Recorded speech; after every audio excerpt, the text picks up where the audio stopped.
देख लीजिए, मैं सोशल साइंस क्लास 10th यानी कक्षा 10 का सामाजिक विज्ञान का पेपर का मैं फुल सॉल्यूशन लेके आ चुका हूं।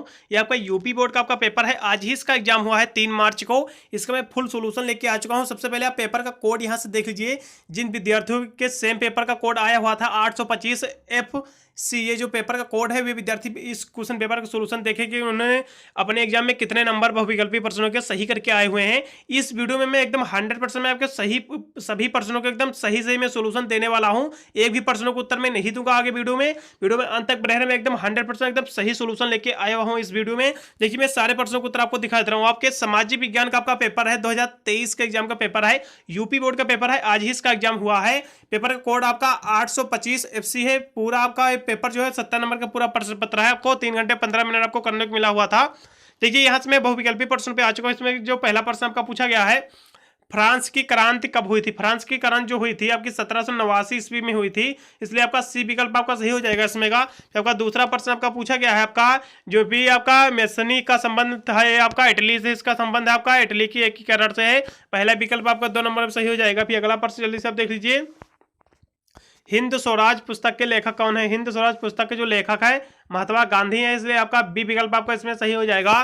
फिर आपका अगला प्रश्न आपका पूछा गया 4 नंबर, जल्दी से ये भी आप देख लीजिए। निम्नलिखित में से कौन सा यानी किसने बारदौली सत्याग्रह का नेतृत्व किया था? बारदौली सत्याग्रह का जो नेतृत्व किया हुआ था, यह सरदार वल्लभ भाई पटेल ने किया था। इसलिए आपका डी नंबर आपका विकल्प आपका सही हो जाएगा 4 नंबर में।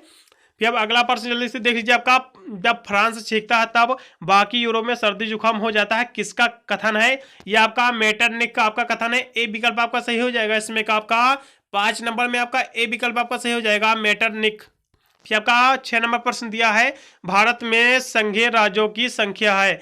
भारत में जो संघीय राज्यों की जो संख्या है आपकी 28 है। आपका बी विकल्प आपका सही हो जाएगा इसमें का 6 नंबर में। फिर आपका 7 नंबर प्रश्न दिया है, विश्व का सबसे बड़ा लोकतंत्रीय देश है। विश्व का जो सबसे बड़ा लोकतंत्रीय देश है आपका इंडिया है, ये भारत अपना ही देश है। ए विकल्प आपका सही हो जाएगा। फिर अब 8 नंबर प्रश्न आपका दिया हुआ है, भारत के संविधान की 8वीं सूची में कुल भाषाएं कितनी हैं? आपकी 22 भाषाएं हैं। आपका बी नंबर आपका विकल्प सही हो जाएगा इसमें का। फिर आपका 9 नंबर प्रश्न दिया है, लोकतंत्र में शक्ति का स्रोत है। लोकतंत्र में जो शक्ति का स्रोत है ये जनता है, जनता ही इसमें का सही विकल्प हो जाएगा। आपका ए विकल्प आपका सही हो जाएगा 9 नंबर में। फिर आपका 10 नंबर प्रश्न दिया है, निम्नलिखित में से किस देश का विभाजन धर्म तथा जात के आधार पर हुआ था? ये इंडिया भारत का ही विभाजन हुआ था धर्म जात के आधार पर। बी नंबर आपका विकल्प सही हो जाएगा इसमें का।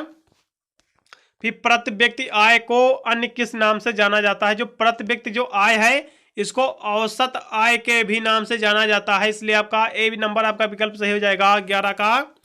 फिर आपका दिया हुआ है 12 नंबर प्रश्न आपका, द्वितीयक क्षेत्र को अन्य किस नाम से जाना जाता है? द्वितीयक आपका जो क्षेत्र को अन्य किस नाम से जाना जाता है? आपका औद्योगिक क्षेत्र के नाम से भी जाना जाता है। आपका सी नंबर आपका विकल्प सही हो जाएगा 12 का। आपका 13 नंबर प्रश्न दिया है, सेवाओं को किस क्रियाकलाप क्षेत्र के अंतर्गत रखा जाता है? ये आपका ए विकल्प आपका सही हो जाएगा, तृतीयक क्षेत्र के अंतर्गत इसको रखा जाता है। फिर आपका 14 नंबर प्रश्न आपका दिया हुआ है, भारत का अधिकांश विदेशी व्यापार होता है। भारत का तो अधिकांश जो विदेशी व्यापार होता है ये समुद्री जहाजों द्वारा होता है, इसलिए आपका समुद्री मार्ग द्वारा होता है। बी विकल्प आपका एकदम सही हो जाएगा। इस यानी सोशल साइंस यानी सामाजिक विज्ञान कक्षा 10 का इस पेपर को मैं एकदम 100% में एकदम सही सोल्यूशन दे रहा हूं। एक भी मेरे प्रश्नों का उत्तर गलत नहीं है, सभी प्रश्नों का उत्तर आपको सही से मिलान कर लेना है। फिर आपका 15 नंबर आपका प्रश्न दिया है, राष्ट्रीय उपभोक्ता अधिकार दिवस कब मनाया जाता है? ये जो राष्ट्रीय उपभोक्ता दिवस जो मनाया जाता है ये आपका 24 दिसंबर को आपको मनाया जाता है। डी विकल्प आपका सही हो जाएगा इसमें का 15 का। फिर आपका 16 नंबर प्रश्न दिया हुआ है, इनमें से किस यानी राज्य क्षेत्र की काली मिट्टी पाई जाती है? यानी किस राज्य में काली मिट्टी पाई जाती है? कहने का मतलब महाराष्ट्र में आपकी काली मिट्टी पाई जाती है, इसलिए आपका सी विकल्प आपका सही हो जाएगा। फिर आपका 17 नंबर प्रश्न दिया है, एजेंडा 21 का संबंध किससे है? वैश्विक तापन से इसका संबंध है, यानी एजेंडा जो 21 है इसका संबंध जो है पर्यावरण से है। अब इस तरह से देखोगे तो सारे विकल्प आपके सही हो जाएंगे, लेकिन हमारे हिसाब से बी विकल्प ही सही होना चाहिए। फिर अब अगला प्रश्न जल्दी से अब देख लीजिए। 18 नंबर आपका प्रश्न दिया हुआ है, ग्रीन इंडिया मिशन किस वर्ष से यानी आरंभ किया गया है? आपका 2014 से इसका प्रारंभ हुआ है, आरंभ हुआ कहने का मतलब सी विकल्प आपका सही है 18 नंबर में। फिर आपका 19 नंबर प्रश्न दिया हुआ है, निम्नलिखित में से कौन सी फसल मुख्य रूप से जायद फसल का उदाहरण है?